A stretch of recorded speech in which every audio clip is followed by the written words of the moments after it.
no pude continuar estando allí. Pero en todo caso, lo importante y lo que nos convoca hoy es justamente, yo diría que es la cuarta intervención acerca del tema de la necesidad, la pertinencia, la utilidad del derecho administrativo. Y yo creo que vale la pena referir que todo esto tiene lugar con ocasión de un primer trabajo escrito presentado por el apreciado colega, el profesor Luis Alfonso Herrera Orellana, en el libro Homenaje a la especialización de Derecho Administrativo de la Universidad Central de Venezuela, a los 40 años, que se publicó hace el año pasado, si no recuerdo mal, en el cual hay un trabajo que intituló ¿Es necesario el derecho administrativo? Y allí plantea una serie de interesantes y, en mi opinión, a veces polémicas acertos acerca de justamente la necesidad del derecho administrativo. Esa charla, o mejor dicho, ese trabajo del profesor Herrera Orellana se inscribe en una tendencia que yo creo un poco minoritaria en algunos profesores de derecho administrativo venezolanos, lo cual, por no ser minoritaria, no significa que no sea respetable.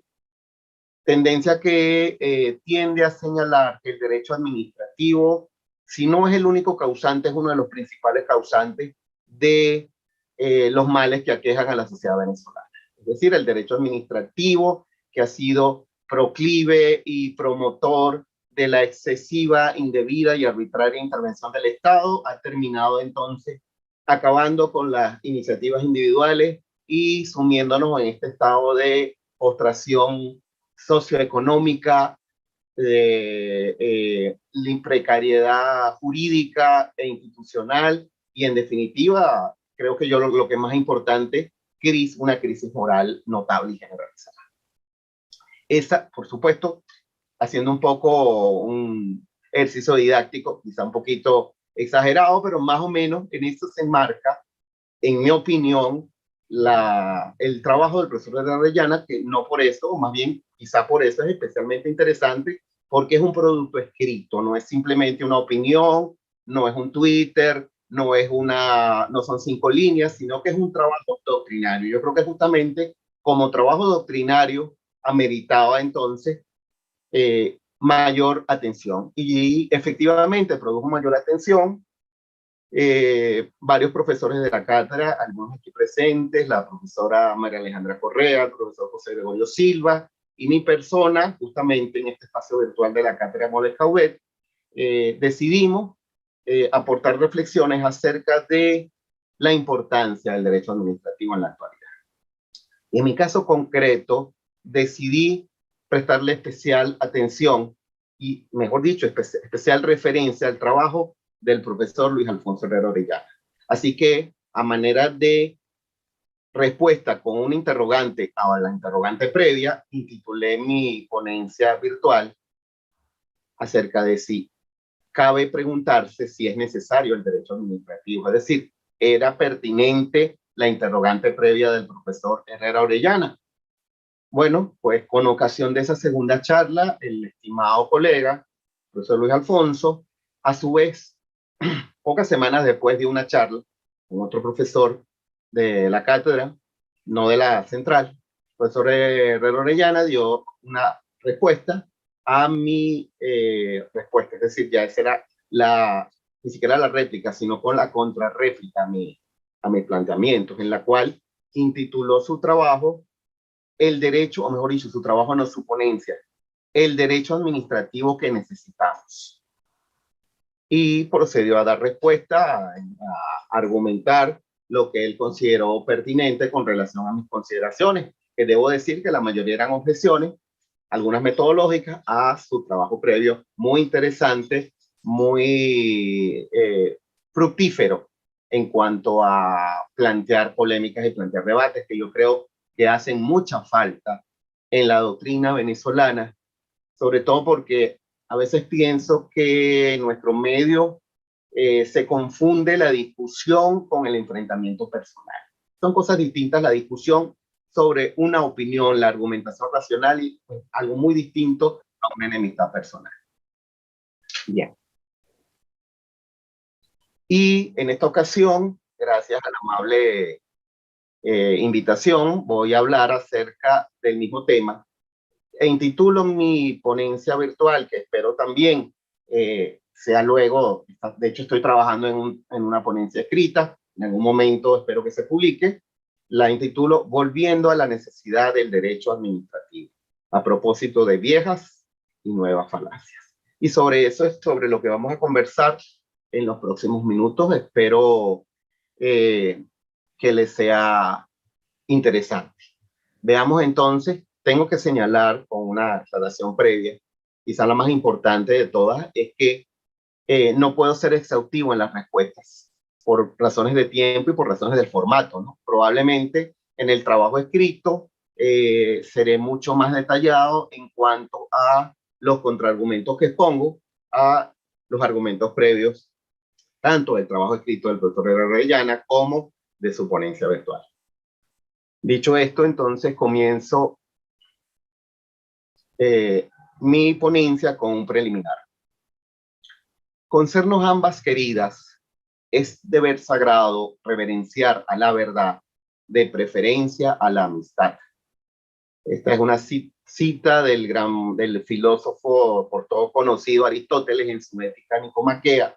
Normalmente se cita de una manera más breve y una paráfrasis. Yo tuve la fortuna de que estimados colegas conocedores del asunto me permitieron acceder a la fuente directa, con lo cual quiero señalar que esta es una discusión con relación a lo que cada uno de los quienes estamos planteando la controversia, lo que consideramos que es la verdad, lo que consideramos que tenemos, que nuestros argumentos son los más acertados, son los más pertinentes, son los más racionales, y por ello entonces es esta búsqueda de la verdad. Creo que en eso coincidimos, tanto el profesor Orellana, al cual voy a llamar mi contraparte académica o mi distinguido contradictor, y mi persona. Muy bien. Comencemos ya entonces entrando en materia. Un implícito pero radical cambio de criterio que reconoce lo injustificado de una interrogante. Con ello me refiero a la modificación que en mi opinión no es explícita, pero que se desprende en el planteamiento y en el abordaje temático y metodológico del asunto por el profesor Herrera Orellana. Su primer trabajo, el escrito, lo intituló ¿Es necesario el derecho administrativo? Y frente a mi respuesta, también en forma de interrogante, en cuanto a preguntarse si cabía preguntarse si era necesario el derecho administrativo, su ponencia virtual de respuesta la intitula El derecho administrativo que necesitamos. Con lo cual, evidentemente que aquí hubo un cambio. En ese sentido, aunque el profesor Herrera Orellana señala que ambos textos, el escrito y la ponencia virtual, constituyen una unidad, en mi opinión no es así. En mi opinión hay un implícito cambio de criterio que reconoció que el planteamiento original pues tenía que reformularse. Es lo mismo preguntarse si es necesario el derecho administrativo que referirse al derecho administrativo que se necesita. Es una pregunta retórica porque creo que la respuesta es obvia. Y podríamos incluso señalar quizá otro ejemplo por si no se ve tan claro. Supongamos que una organización ambientalista plantea como desideratum la eliminación absoluta de todos los vehículos automotores en el planeta. Y alguien pregunta entonces, bueno, pero entonces, ¿cómo sustituimos? ¿Qué hacemos con el transporte de mercancías y de personas? Entonces responda la organización en cuestión, los ambientalistas, bueno, vamos a tener que usar, son vehículos automotores que empleen energías verdes y no combustibles fósiles. Bueno, pero evidentemente allí hubo un cambio notable en el planteamiento original, en el planteamiento temático y en el caso concreto de lo que estamos hablando en el abordaje metodológico, porque no es lo mismo señalar o preguntarse si se necesita el derecho administrativo, a luego señalar que el derecho administrativo, cuál es el que se necesita, con lo cual implícitamente se está reconociendo que sí es necesario el derecho administrativo. Entonces, este es mi primer planteamiento, es decir, y creo que si mi intervención previa contribuyó a esta aclaración, me siento, creo que entonces algún fruto rindió. En segundo lugar, también quiero plantear un tema general. El cuestionamiento por posibles sesgos por el empleo de falacias no solo es aceptable, sino también conveniente en el debate académico. Incluso diría que además de aceptable y conveniente, es necesario. Ello creo que vale la pena señalarlo porque mi distinguida contraparte académica ha señalado o plantea sobre todo en su texto, en su ponencia virtual, que mi respuesta o mi cuestionamiento es un cuestionamiento en cierta manera hacia su persona. Y yo creo que no es así, y además el cuestionamiento en el empleo de falacias o por el empleo de falacias siempre no solo es aceptable, es conveniente y es necesario en el debate acá. Son los cuestionamientos metodológicos, ataques personales. Yo creo que no, todo lo contrario. De hecho, en toda discusión racional, la referencia a el empleo de falacias es importante porque la idea es evitarlas, porque las falacias son un prejuicio disfrazado de razonamiento, un no razonamiento. Entonces, para depurar la discusión, no hay nada mejor que plantear la posible empleo de falacias dentro de un determinado discurso a los fines de evitarlo, es decir, a los fines de no incurrir en esa deficiencia metodológica, en esa debilidad metodológica, si queremos mejor llamarla así. Y eso además cabe apuntarlo, también se relaciona con el hecho de que en mi conferencia virtual señalé como una de las premisas que en mi opinión, mi distinguida contraparte académica señala o parte de cuestionar la existencia del derecho administrativo, pero haciendo uso de una falacia, que es la falacia del espantapájaros o del hombre de paja. Una falacia mediante la cual se ataca a un objeto deformado, un objeto desnaturalizado con relación al verdadero argumento. Es decir, ampliando la metáfora del espantapájaros, que vemos en las películas medievales de cómo entrenaban los caballeros antes de la justa en los torneos, pues que usaban un espantapájaros para afinar la puntería y afinar el uso de las armas. Pues también, en mi opinión, lo señalo y lo reitero en esta oportunidad, en parte en el trabajo del profesor Herrero Orellana, se emplea o se incurre la falacia del espantapájaros.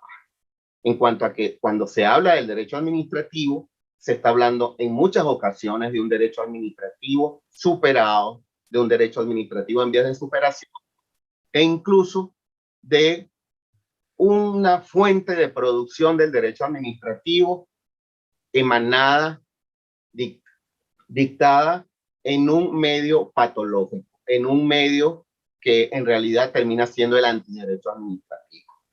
Por lo tanto, insisto, creo que vale la pena depurar de falacias toda discusión racional y tengo que señalar que por eso también intitulé esta conferencia sobre, o el subtítulo fue sobre viejas y nuevas falacias, ya que en mi opinión, en su conferencia virtual, el profesor Herrero Orellana añade nuevas falacias a las falacias que originalmente incurría en su texto escrito. Bien, hablemos ahora un poco, evidentemente, como ven, no me estoy refiriendo a argumentos concretos aún, probablemente lo haré de manera muy superficial porque no hay tiempo, no es este formato adecuado. Les remito a la futura publicación de mi trabajo para mayor detalle. Pero sí me quiero referir a las limitaciones metodológicas de un ensayo, porque otra de mis objeciones o de mis reparos al interesante trabajo escrito del profesor Herrero Orellana se refería a que el profesor Herrero Orellana cuestiona en general la existencia del derecho administrativo, al menos en el primer trabajo escrito, no así en su conferencia virtual, la cuestiona en muchas ocasiones hablando de la doctrina o los autores. Y yo señalaba, caramba, aquí falta mucha mayor concreción en cuanto a que se señale a qué doctrina y a qué autores se señala. ¿A qué autores está refiriendo o a qué doctrina en específico? Con fuentes bibliográficas en específico. El profesor Herrera Orellana responde en su conferencia virtual que se trató de un ensayo y que justamente por la propia característica del ensayo prescindió un poco del apoyo bibliográfico como advertía. Yo creo que ese argumento es solo parcialmente aceptable, porque cabe preguntarse si en un ensayo de algunas decenas de páginas se puede plantear de la premisa de que el derecho administrativo no es necesario, o de que cabe preguntarse si es necesario el derecho administrativo. Fíjense que el profesor Herrera Orellana en estos casos señala que se sintió un poco extrañado por muy cuestionamiento, porque en otras discusiones se ha planteado la referencia o se ha planteado controversia con relación al mantenimiento de las artes o las humanidades en los estudios. Y yo creo que aquí también entramos en otra falacia, la falacia de abstinencia. No estamos hablando ni de las humanidades, ni del estudio del latín, ni del estudio del arte. Estamos hablando de la necesidad del derecho administrativo. Estamos hablando entre profesores de derecho administrativo. Por lo tanto, si voy a partir de cuestionar si es necesario el derecho administrativo, tendría primero que justificar por qué me pregunto si es necesario el derecho administrativo, que como toda rama jurídica es producto de la historia. El derecho administrativo no surge como consecuencia de las elucubraciones teóricas de algunos administrativistas empeñados en darle poderes omnímodos a la administración en detrimento de la situación jurídica del ciudadano. No, el derecho administrativo es especialmente un producto histórico, ya tiene más de 200 años. Además de ello, cabe señalarlo, y el derecho administrativo respondió a la necesidad a partir de las revoluciones de la Ilustración de fines del siglo XVIII, fundamentalmente de la Revolución Francesa. Prescindo aquí de la discusión acerca de si hay antecedentes o técnicas más remotas del derecho administrativo, no es el caso de entrar en ese punto. En todo caso, ese derecho administrativo, que tiene más de 200 años, es la necesaria acogida de una serie de planteamientos. Y además de eso, entre otras cosas, es la necesaria respuesta a el surgimiento de la administración pública en su concepción actual, con sus limitaciones del principio de juridicidad, también es consecuencia de tratar de darle un marco normativo a la relación jurídico-administrativa, a la difícil coincidencia en algunos casos, al menos en sus primeras etapas, de los dos lados de la balanza, las prerrogativas o poderes del Estado por un lado y por el otro lado los derechos del ciudadano, la esfera jurídico-subjetiva del ciudadano. Todo ello entonces evidencia que, en mi opinión, para preguntarse primero si es necesario el derecho administrativo, creo que había que desarrollarlo con mucha mayor prolijidad. Y hecho en falta en el trabajo del profesor Herrera Orellana esa abundancia. ¿Pueden unas pocas páginas ser suficientes si se trata de cuestionar razonadamente los fundamentos de una rama jurídica? Yo tengo mi duda. En todo caso, con la referencia a los autores, a mi objeción en cuanto a que los autores es una referencia muy genérica, incluso para un ensayo, mi distinguida contraparte señala en su conferencia virtual sí refiere a algunos autores. Refiere a autores jurídicos, pero más que todo autores que no son de la rama jurídica, del campo jurídico. Refiere filósofos, refiere economistas, refiere políticos o estudiosos de la ciencia política o la sociología. Y tengo que señalar que aquí, insisto, también valía la pena, sería quizás más preciso, darle mayor concreción a esas citas. Se citas no solamente de un autor, el nombre o el apellido por el cual se le conoce, sino el trabajo escrito en el cual cuestionó el derecho administrativo, o que le da basamento a esa posición de cuestionamiento del derecho administrativo, porque entre otras cosas, si estamos hablando de economistas, de filósofos, de sociólogos o de estudiosos de la ciencia política, cabría preguntarse si realmente el derecho administrativo es un objeto de especial atracción en esas disciplinas teóricas. ¿No será más bien que lo que se cuestiona es al Estado, es a la preponderancia de la actividad del Estado, es a la preponderancia de la actividad del Estado en la economía o en la conducción de la sociedad? Es decir, en la discusión entre liberalismo y estatismo, que por cierto, en el campo económico al menos está bastante superado hoy en día. Yo creo que allí también hay un tema de falta de precisión. Falta de precisión en cuanto a que si estamos hablando de autores de esos otros campos que no son los jurídicos, pues cabría preguntarse si es posible que algunos de ellos hayan objetado directamente al derecho administrativo, pero tengamos en cuenta que el derecho administrativo tiene un papel muy modesto. El derecho administrativo es un medio, es un instrumento para que opere la acción estatal, que a su vez obedece a una acción de gobierno y a unas determinadas políticas públicas enmarcadas en una ideología.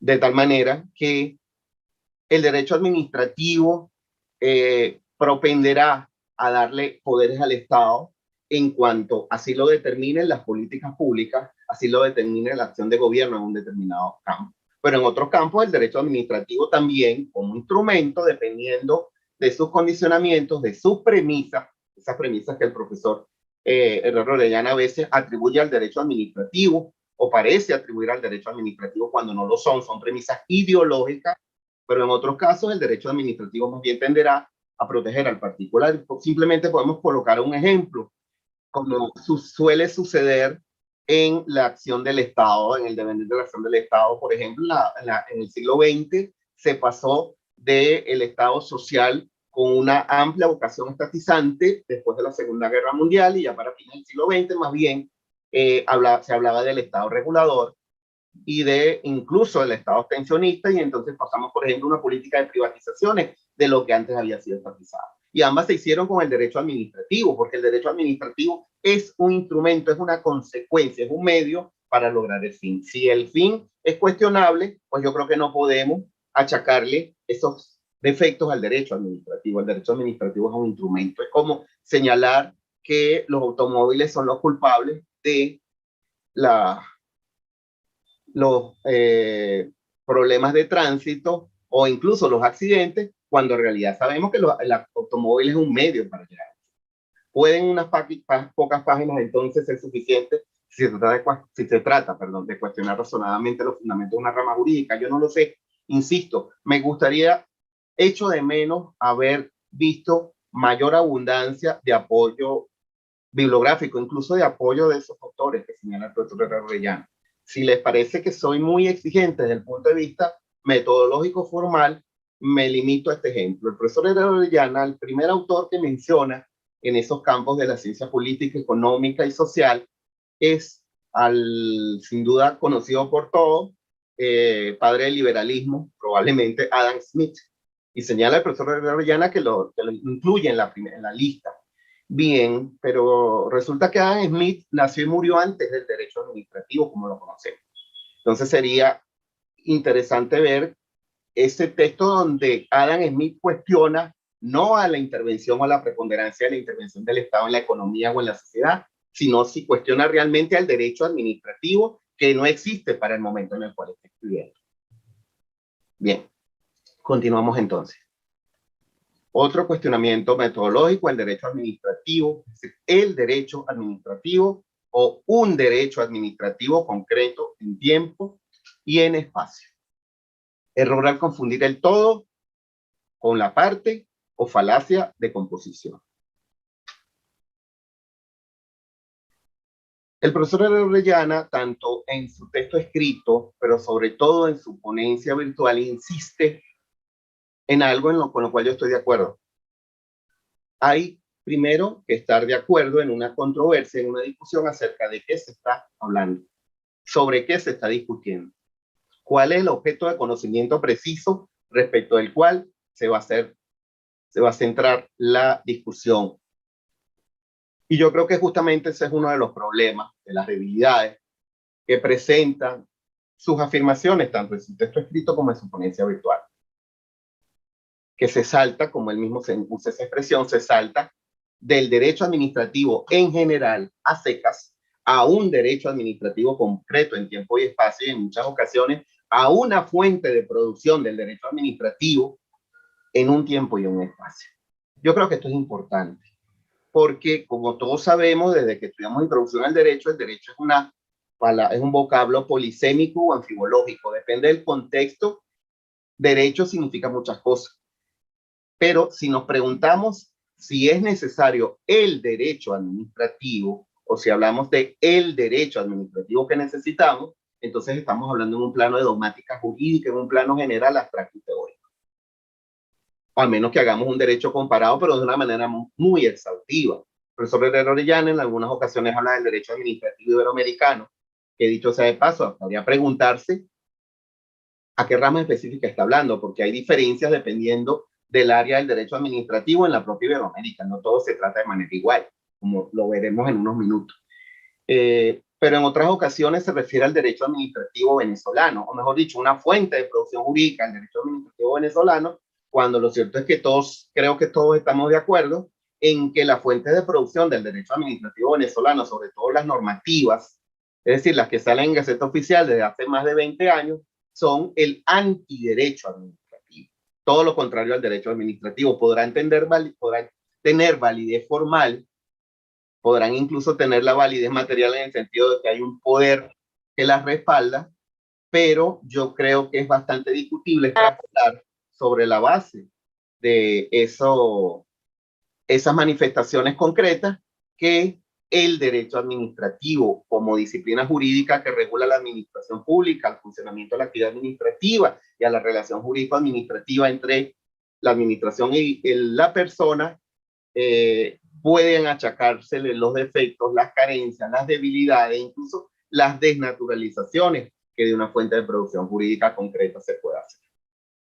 Error al confundir el todo con la parte o falacia de composición. La falacia de composición es justamente, por eso hablaba de viejas y nuevas falacias, se refiere a confundir el todo con la parte.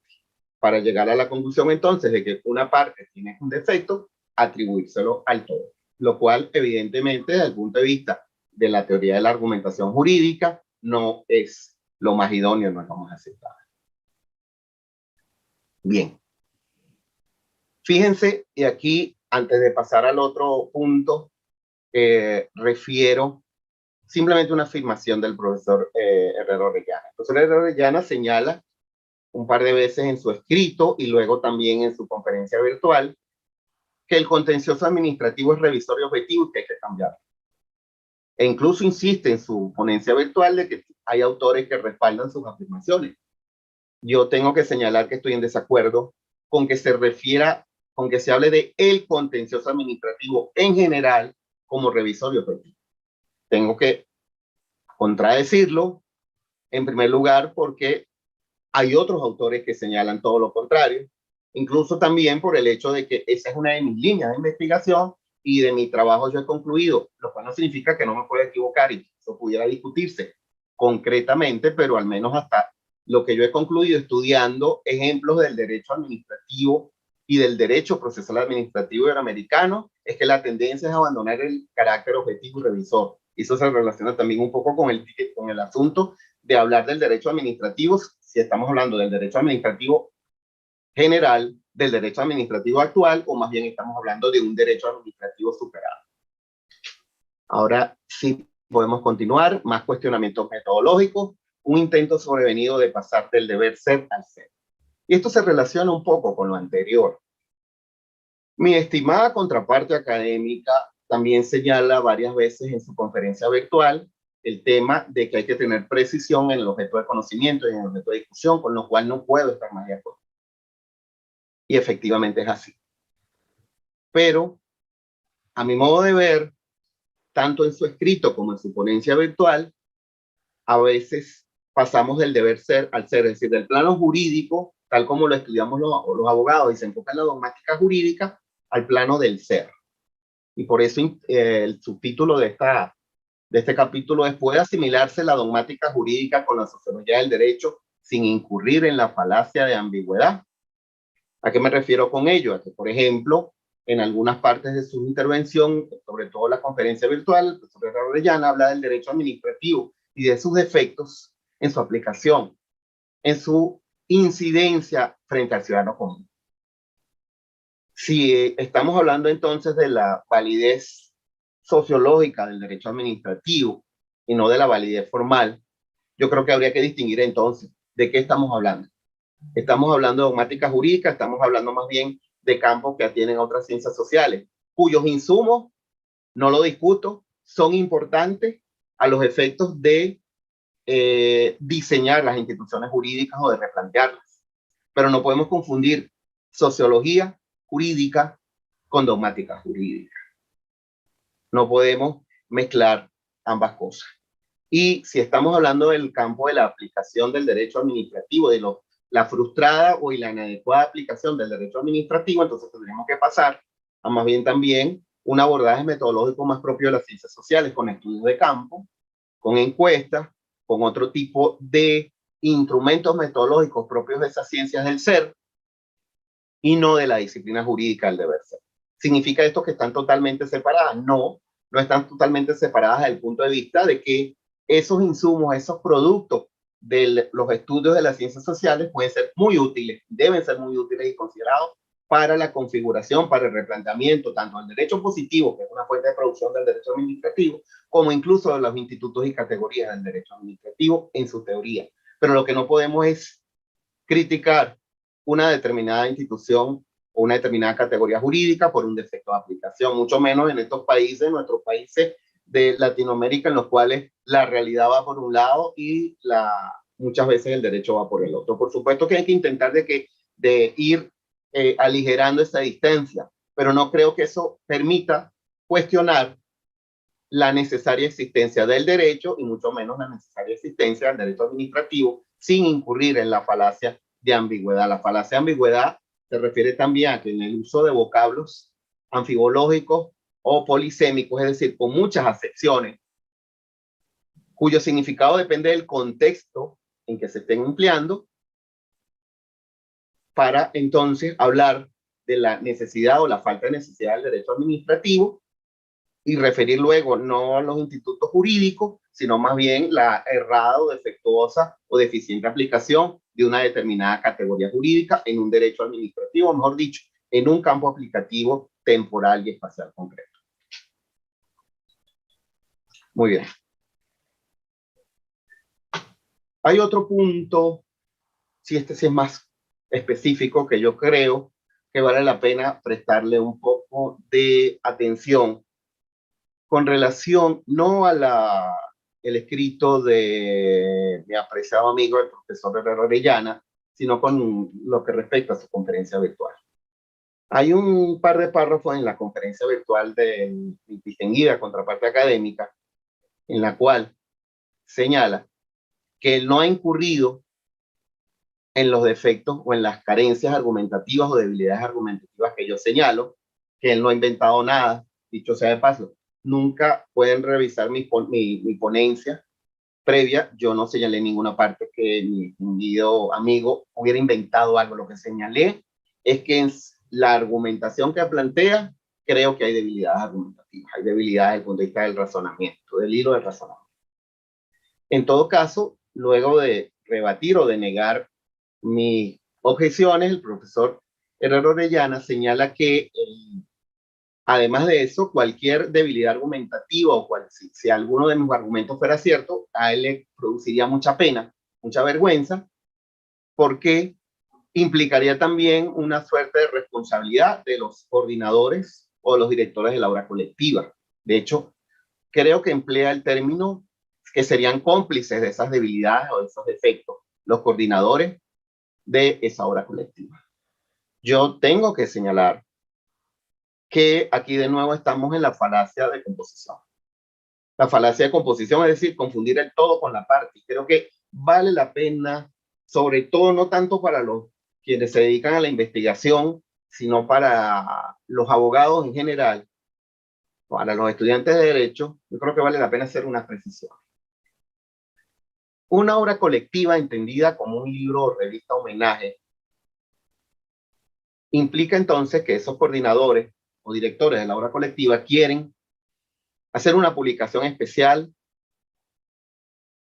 por ejemplo, que tenga como causa la entrada en vigencia de un instrumento normativo nuevo e importante, o bien conmemorar la existencia de una determinada institución jurídica o categoría jurídica, o bien de una determinada institución que se relacione con el derecho. O una obra colectiva homenaje también se puede referir, como su nombre lo indica, a homenajear, a reconocer y alabar los méritos de un determinado investigador, de un determinado doctrinario, lo llamamos en el campo del derecho. Y en ese tipo de obras colectivas, la función fundamental de los coordinadores o de los directores es establecer un contenido temático, convocar a investigadores, a doctrinarios que tengan afinidad con esas líneas de investigación, con esos temas, a que colaboren, a que participen, a que envíen sus trabajos individuales. La responsabilidad de los coordinadores o de los directores será, en todo caso, revisar si los trabajos enviados se corresponden con el contenido temático, se corresponden con la línea editorial y con los requisitos formales que se establecieron en cuanto a la uniformidad, a veces, de la presentación de los trabajos. Pero no se trata para nada, en primer lugar, de que los directores o coordinadores se solidaricen con las opiniones de los autores, y mucho menos que haya una suerte de obra colectiva, entendida obra colectiva como se entiende, por ejemplo, en materia de derecho de autor de propiedad intelectual. No, no es una obra colectiva en la cual todos tengan la misma opinión o tengan posiciones, las mismas posiciones, aunque hayan sido escritas a cuatro manos o hayan sido escritas por varios autores. Yo creo que vale la pena hacer un ejemplo para distinguir. El libro homenaje que se publicó conmemorando los 40 años de la especialización en Derecho Administrativo en la Universidad Central de Venezuela, cada uno de los autores evidentemente es responsable académicamente de lo que señala. Muy diferente a, por ejemplo, una obra que todos conocemos o deberíamos conocer, ¿no? Un poquito. El curso de Derecho Administrativo de García Enterrí, Tomás Ramón Fernández, es una obra colectiva, pero sabemos que Tomás Ramón Fernández y Eduardo García Enterría discutieron y coincidieron en todas y cada una de las posiciones que allí se asumen, aun cuando si revisamos el primer tomo, la primera página, encontraremos que se señala que los capítulos tales y tales y tales los redactó García Enterría y los otros capítulos los redactó Tomás Ramón Fernández, pero es una obra colectiva en el sentido de la ley de la regulación en materia de propiedad intelectual, de derecho de autor. Se imputa a todos. No es así el caso de los libros o revistas homenaje. Más bien, muchas veces se convoca a diversos autores de diversos países a participar en una obra homenaje, buscando más bien recoger diversos puntos de vista, diversos enfoques, diversos tratamientos en los diferentes ordenamientos jurídicos de una determinada institución o categoría jurídica.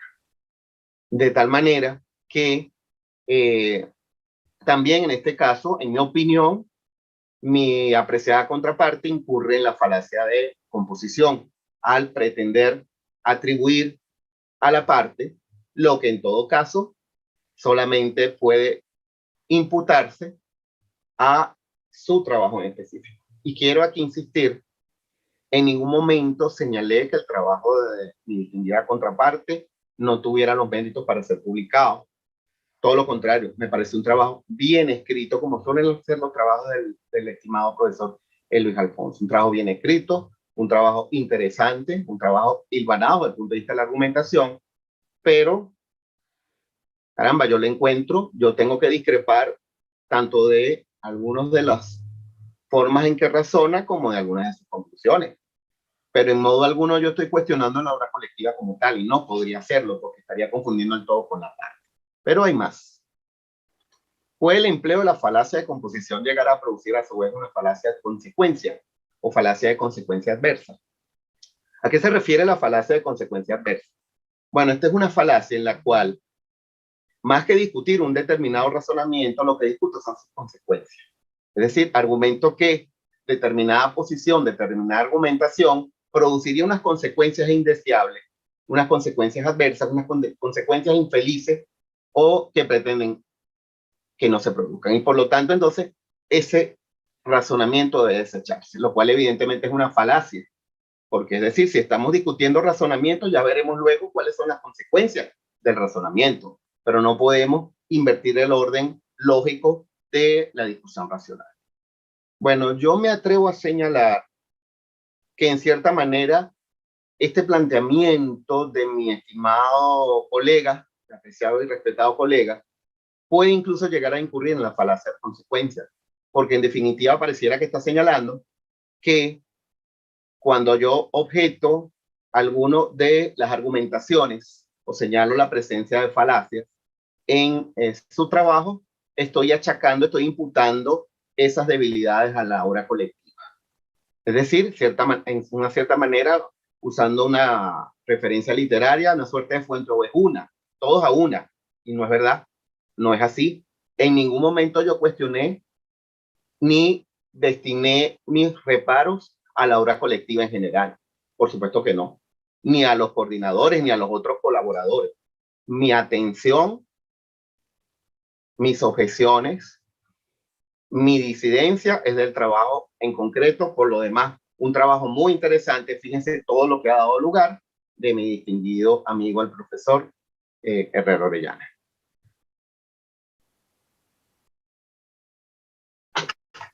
Muy bien. Ya vamos bien avanzados, pero también vamos en el tiempo, pero vamos también bien avanzados en esta pequeña disertación sobre lecturas completas e incompletas.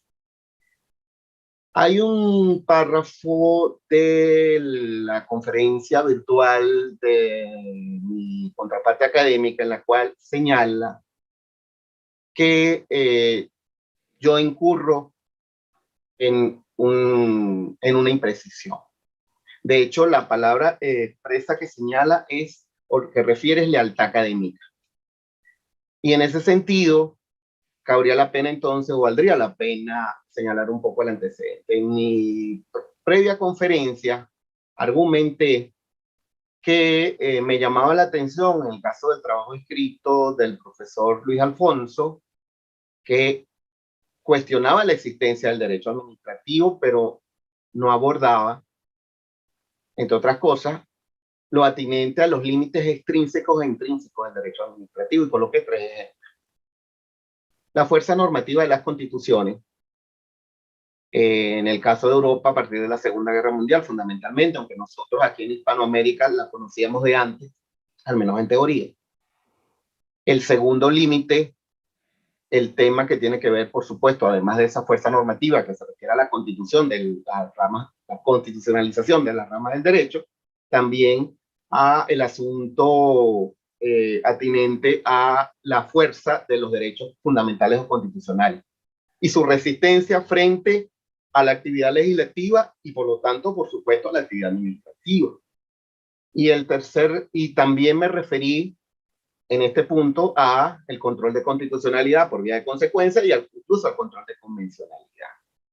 Y además de eso añadí que también eso se vinculaba con el tema del control de la actividad administrativa a través de los principios generales del derecho y la reducción de la discrecionalidad, que en su trabajo previo el profesor Herrera Orellana señala prácticamente como que algo que hay que proscribirlo completamente.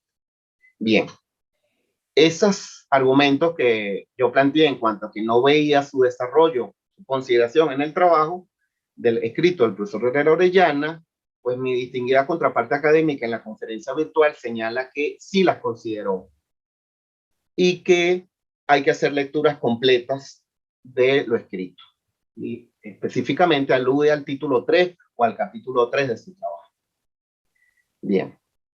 Yo tengo que decir que creo haber hecho una lectura completa de su trabajo y afirmo que esos límites extrínsecos y intrínsecos no están considerados o apenas están considerados en ese capítulo 3. Todas y cada una de las páginas tendría que remitir a mi trabajo escrito que posteriormente en algún momento se publicará en el cual incluso hago un resumen de ese capítulo título 3, de ese epígrafe tercero. Y realmente en ese epígrafe tercero no se abordan estos puntos, salvo una referencia incidental al derecho europeo, del derecho comunitario europeo, que se vincula sin duda con el tema de la convencionalización del derecho administrativo. Pero debo señalar que esa referencia al derecho comunitario europeo es totalmente desestimada en las líneas siguientes por el autor, al señalar que ese derecho comunitario europeo, aun cuando pudiera contribuir en cierta manera al abandono de ese derecho administrativo que objeta mi contraparte académica, sin embargo señala que la debilidad que presenta ese evolución del derecho comunitario europeo es que en el hipotético caso de que dejaran de tener vigencia los tratados que le han dado lugar, pues podríamos tener retrocesos en cuanto a la protección de los derechos fundamentales y constitucionales de las personas en el ámbito comunitario. Lo cual yo creo que merecería mayor desarrollo, entre otras cosas, para considerar el tema de la progresividad de los derechos humanos, que es un principio fundamental en esta materia.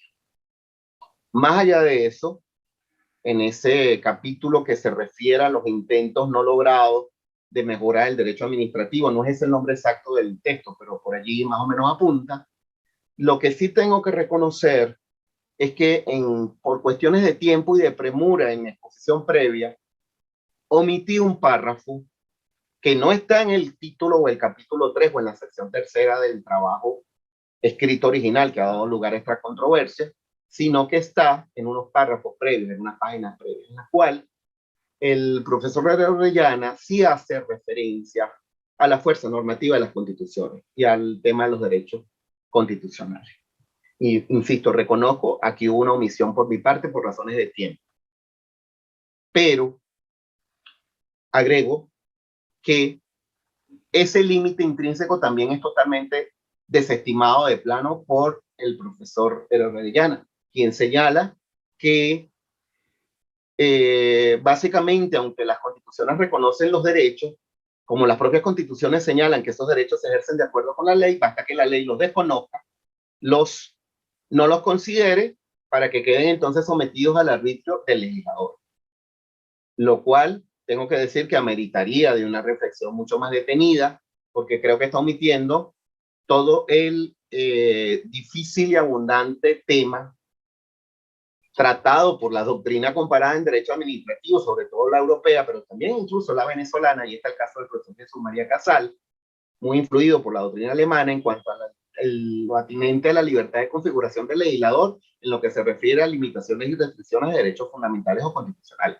Es decir, no es cierto que el legislador sea libérrimo, mucho menos en el siglo XXI, con relación a regular como le parezca a los derechos constitucionales. Hay temas muy claros en lo que se refiere justamente a el núcleo duro de los derechos constitucionales, pero ese asunto no nos da tiempo de desarrollar en esta oportunidad. Yo creo que hubiera sido importante que hubiera sido considerado en ese trabajo escrito que ha dado lugar a esta controversia. Pero además de eso, señala mi apreciada contraparte académica que los derechos constitucionales además están sometidos a la interpretación jurisprudencial de tribunales constitucionales que en muchos casos, imbuidos de la doctrina del neoconstitucionalismo, del nuevo constitucionalismo latinoamericano, terminan desconociendo los derechos constitucionales. Y aquí volvemos a caer en la falacia de composición.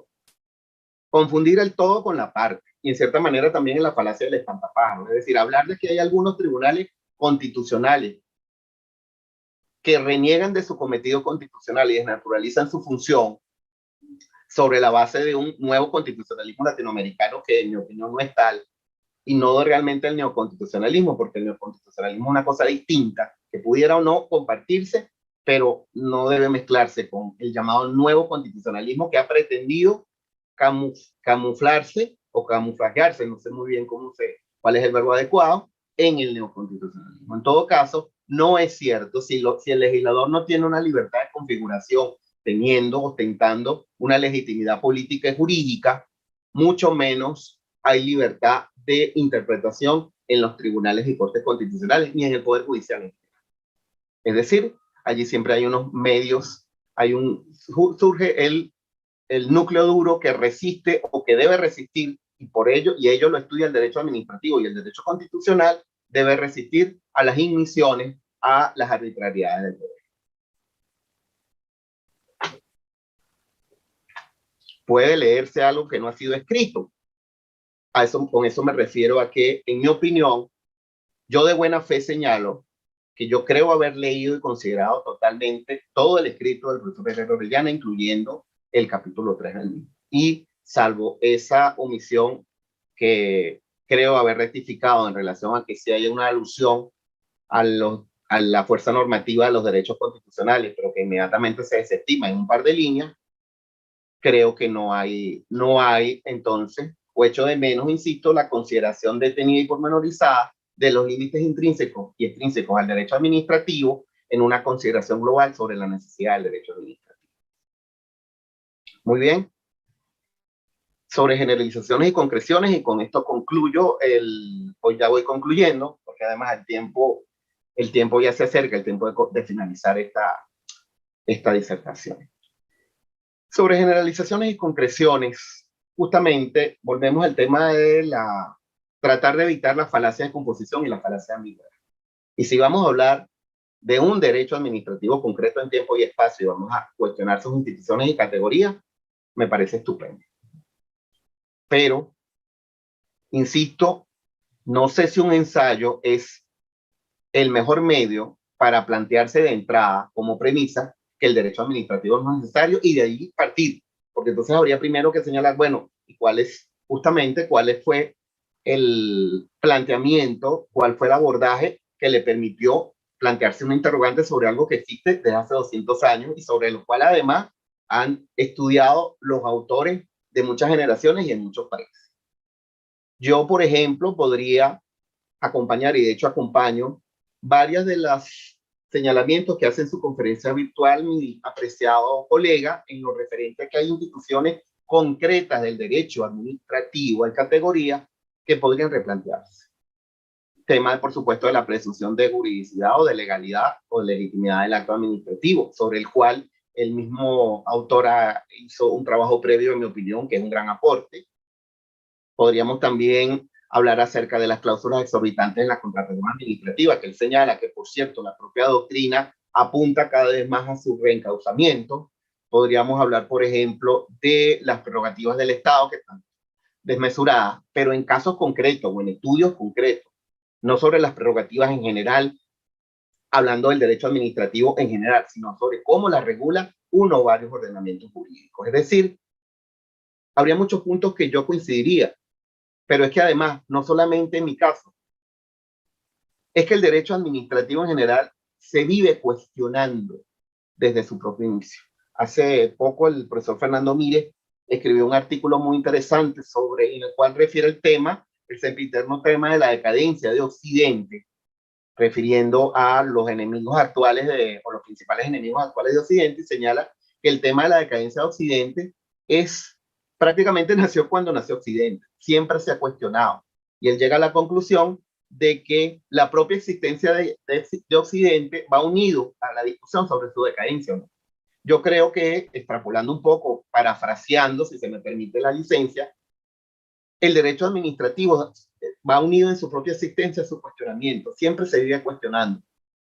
Piensa que hay autores que hablan ya casi que de manera irónica, entre comillas, de la crisis del servicio público, porque el servicio público está en crisis desde el momento en que se planteó prácticamente, de la crisis del dominio público, de la crisis de tantas instituciones del derecho administrativo que se han ido replanteando y que evidentemente, como toda obra humana, el derecho administrativo siempre es susceptible de perfeccionamiento, de mejora, y sobre todo en el campo del estudio de los ordenamientos jurídicos concretos.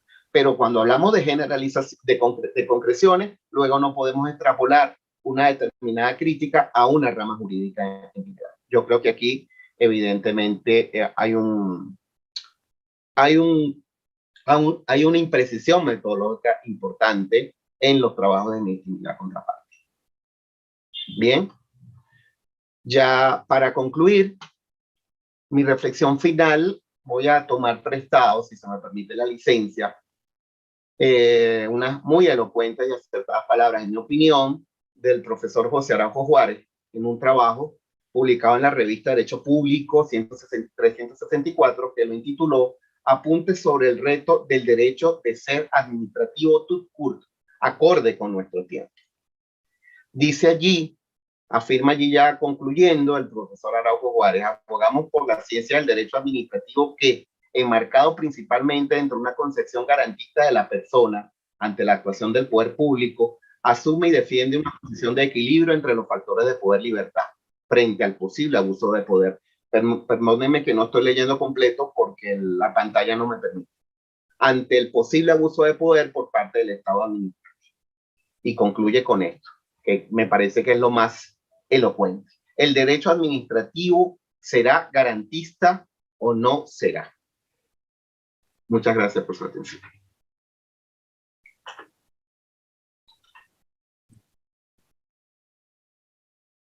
Bueno, muchísimas gracias, Miguel Ángel. La verdad que unos temas verdaderamente bien interesantes y además que se prestan a la polémica, pues, ¿no? Siempre, como tú lo has destacado al final, pues que el derecho administrativo siempre ha estado envuelto en su propio cuestionamiento. Es decir, desde que nos empezaron a enseñar, yo recuerdo mis primeras clases de derecho administrativo con el profesor Pérez Luciani, que nos daba una tesis y nos dejaba absolutamente convencidos de que aquello era una maravilla.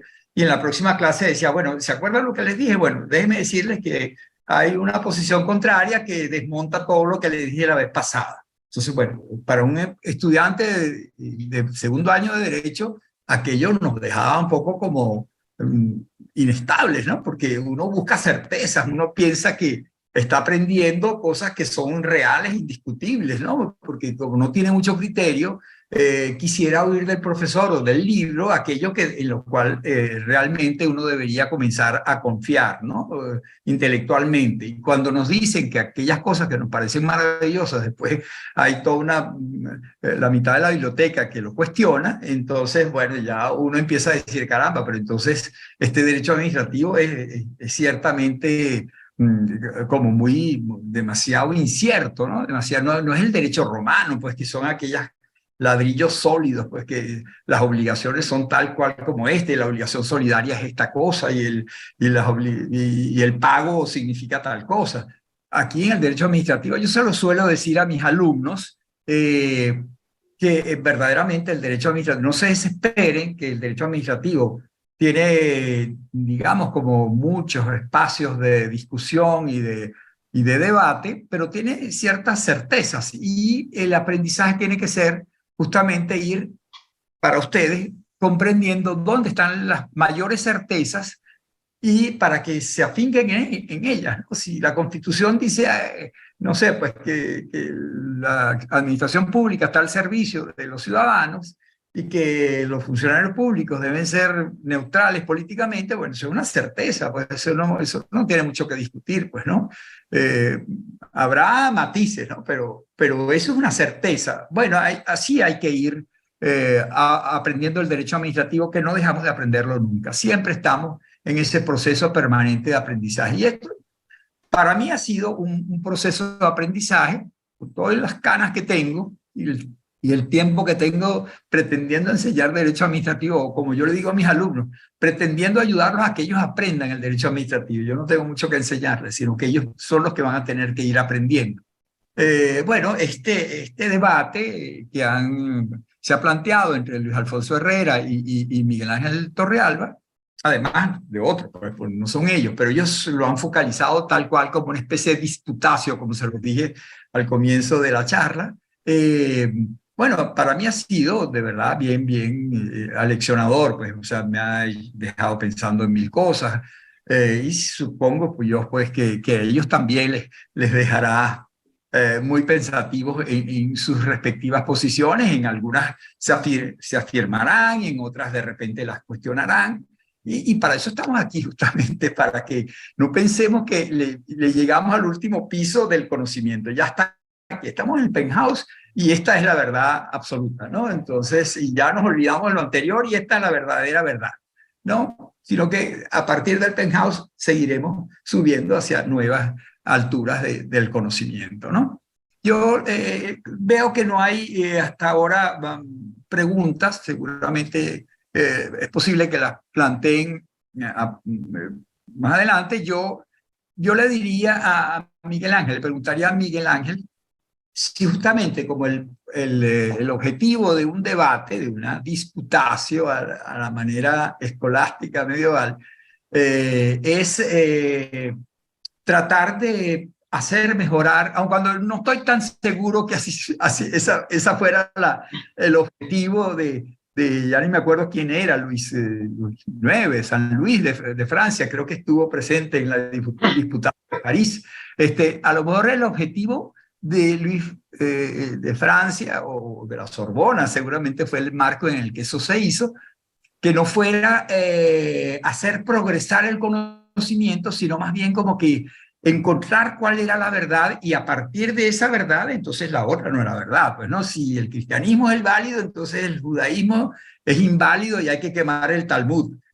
Este no es el objetivo que nosotros estamos persiguiendo aquí. Lo que estamos persiguiendo es que progrese el conocimiento, porque seguramente en los planteamientos, como lo ha dicho Miguel Ángel, de Luis Herrera, hay cosas valiosas. Seguramente Luis Herrera también encontrará cosas valiosas en lo que ha dicho Miguel Ángel y el resto pues de los que lo estamos oyendo, vamos viendo también, pues vamos obteniendo conocimientos y nuevas ideas que nos hacen también cuestionarnos lo que nosotros pensábamos antes y buscando nuevas vías de hacer progresar el conocimiento del derecho administrativo. Yo le preguntaría a Miguel Ángel justamente si después de este debate y donde él ha tenido que exponer sus ideas y oírlas de Luis Alfonso, ¿qué rescataría él, digamos, hacia el futuro? Pues, o sea, ¿qué quedaría en su posición, cuando él tiene una posición clara, ¿no? Pero digamos, si él se pusiera en el rol de observador imparcial, ¿cuál sería, digamos, algo hacia el futuro? Yo pienso, por ejemplo, que Luis Alfonso, en su charla oral, pues la última en el coloquio pues, de agosto, creo que fue, él dice, el derecho administrativo que necesitamos, y ahí él hace una serie de cosas. Él no dice cómo tiene que ser el derecho administrativo, sino él plantea cosas que permitirían hacer avanzar el derecho administrativo. No sé si ahí hay cosas que Miguel Ángel consideraría rescatables o qué, pues, o sea, o la discusión fue inútil. Es decir, no sé si me estoy expresando adecuadamente y con el debido respeto para ambos participantes en este debate. Te oigo, Miguel Ángel. Perfecto. Qué buena su pregunta. Vamos a ver si puedo desarrollar un poquito el asunto. Lo primero que aprovecho, y no lo hice por la premura, agradecer el tono académico que el profesor Luis Alfonso Herrera Orellana planteó su respuesta. Yo espero haberle correspondido, más allá de la contundencia o no de nuestro argumento o de la vehemencia con que podamos defenderlo, porque es lógico si uno está actuando pensando que está en lo correcto, a lo mejor no lo está, pues es lógico que lo haga de manera vehemente, pero siempre respetuosa, no de otra manera.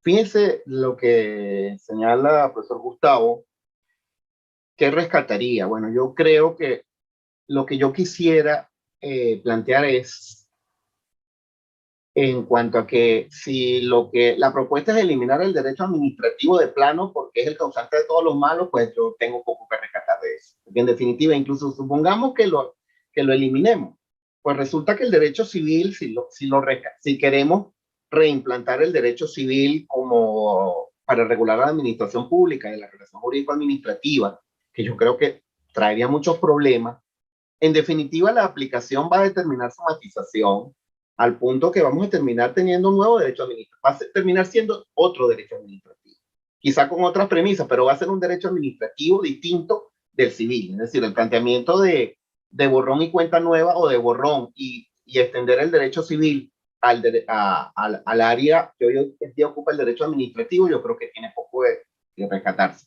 Pero, en cambio, yo insisto, quizá no me dio tiempo de desarrollarlo en la ponencia, hay una serie de afirmaciones que a mí me parecen muy interesantes, pero me gustaría verlas concretadas del profesor Luis Alfonso Herrera Orellana, del colega con el cual discrepo. Es decir, cuando se refiere, por ejemplo, al tema de las categorías que hay que replantear.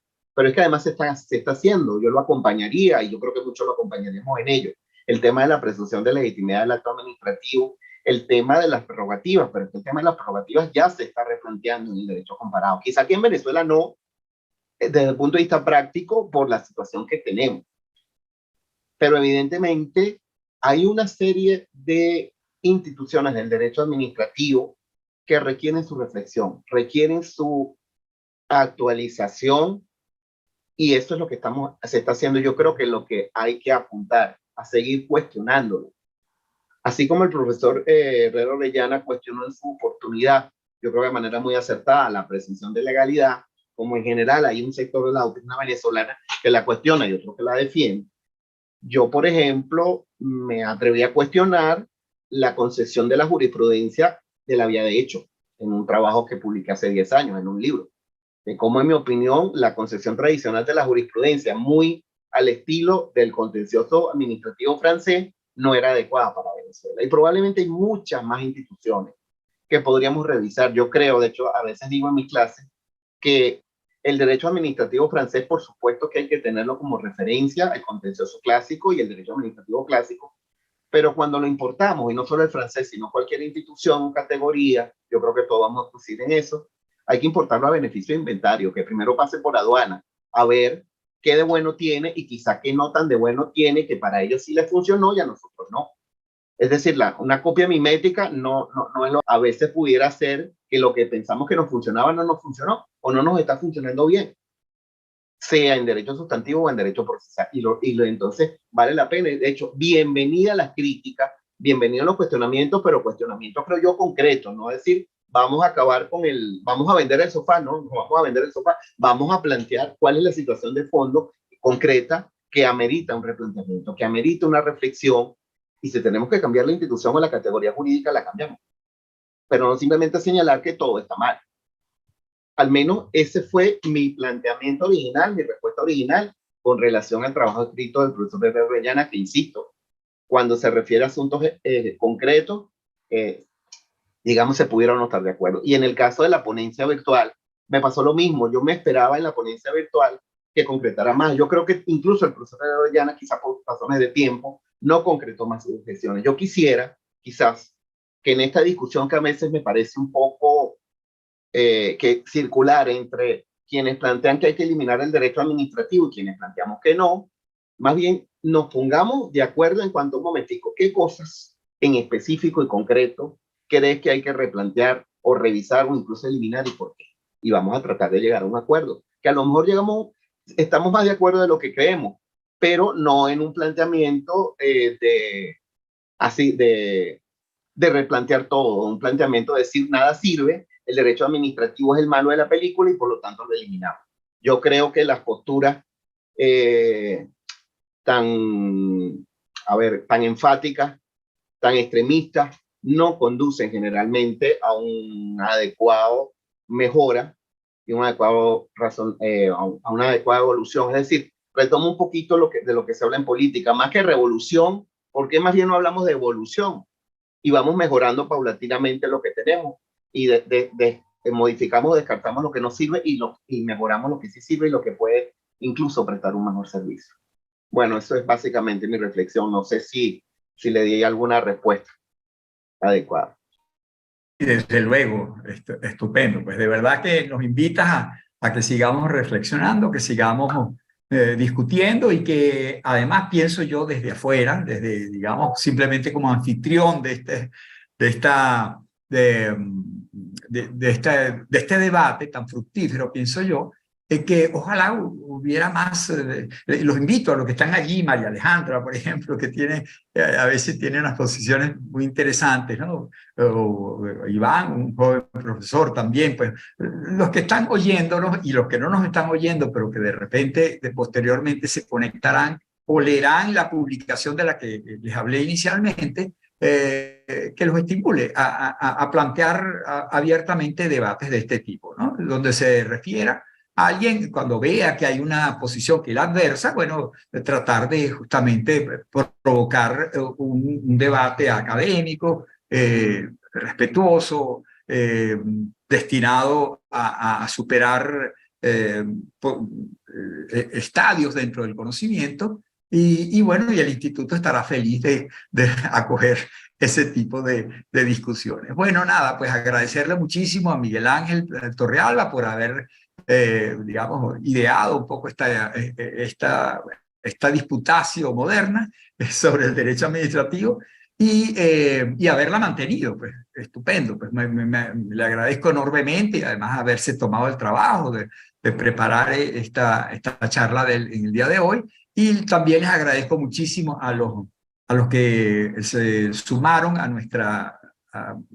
a nuestra cátedra Moles Cauvet, invitándolos entonces para la próxima del mes de marzo, y agradecer enormemente también a nuestros coanfitriones Universitas Fundación, que hoy tuvieron problemas técnicos. Imagino yo que estarían un poco preocupados, pero siempre salió bien, como siempre. Su apoyo es invalorable y se lo agradecemos enormemente. Para todos los demás, pues muchísimas gracias y nos vemos el próximo mes de marzo.